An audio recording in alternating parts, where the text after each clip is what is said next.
জনকল্যাণের স্বার্থে হলেও ভিডিওটা আপনার শেয়ার করতে হবে, কারণ আপনার একটি শেয়ারে আরও বাকি সব মানুষ সচেতন হতে পারবে।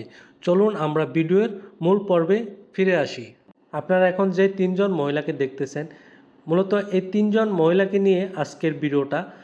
ফকিরহাট রূপালী ব্যাংক থেকে হুসলা গ্রামের সিঙ্গাপুর প্রবাসী রবিউল ইসলামের স্ত্রী জেসমিন খাতুন ফকিরহাট রূপালী ব্যাংক থেকে প্রায় 1,20,000 টাকা উত্তোলন করে সে বের হয়ে আসে ব্যাংক থেকে। যখনই মাত্র রবিউলের স্ত্রী জেসমিন খাতুন ব্যাংক থেকে বের হয়ে আসলো, তিনজন মহিলা তার কাছে এসে বলল, আপনার বাচ্চা কাঁদতেছে। আরও বিভিন্ন বাহানা বা কৌশল অবলম্বন করে।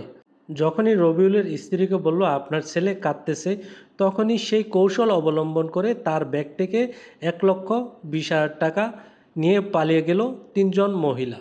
তখনই জেসমিনের খাতুনের চিল্লাচিল্লি করাতে স্থানীয় লোকজনরা ছুটে এসে ওই তিনজন মহিলাকে ধরতে সক্ষম হয়। এই তিনজন মহিলা হচ্ছে, একজনের নাম হচ্ছে শুভা খাতুন, বয়স 24, আরেকজন হচ্ছে রিনা বেগম, বয়স 35, আরেকজন হচ্ছে তানিয়া খাতুন, বয়স 22। প্রিয় দর্শক, সবার বাড়ি বলরামপুর, থানা হচ্ছে নগরপুর, জেলা টাঙ্গাইল।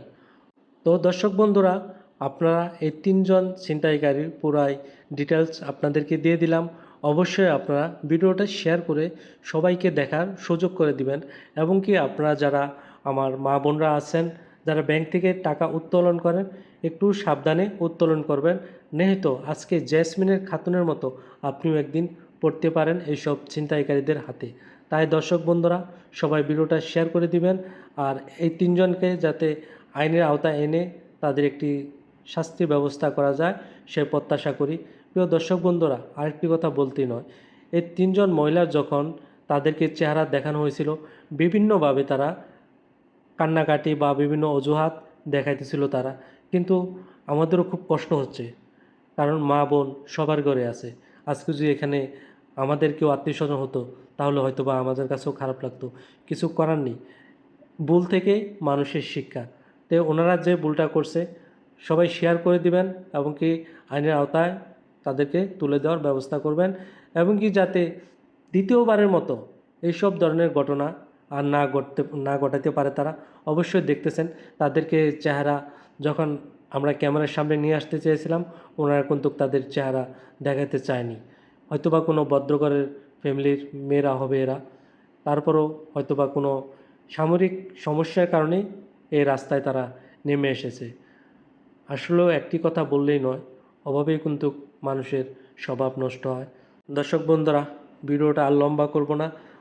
সবাই আপনারা জনগণের স্বার্থে, জনকল্যাণের স্বার্থে ভিডিওটা শেয়ার করে দিবেন। আজকে জেসমিন খাতুনের মতো যাতে আর কোনো আপনার আমার মা বোনরা এরকম ছিনতাইকারীর হাতে না পড়ে, তাই সবাই এদেরকে চিনে রাখুন, এবং কি বেশি বেশি করে ভিডিওটা শেয়ার করে সবাইকে দেখার সুযোগ করে দিবেন। সবাই ভালো থাকবেন, সুস্থ থাকবেন। আলোকযাত্রা টিভি থেকে নিত্য নতুন খবর পেতে সবাই চ্যানেলটিকে সাবস্ক্রাইব করে দিয়ে পাশে থাকবেন।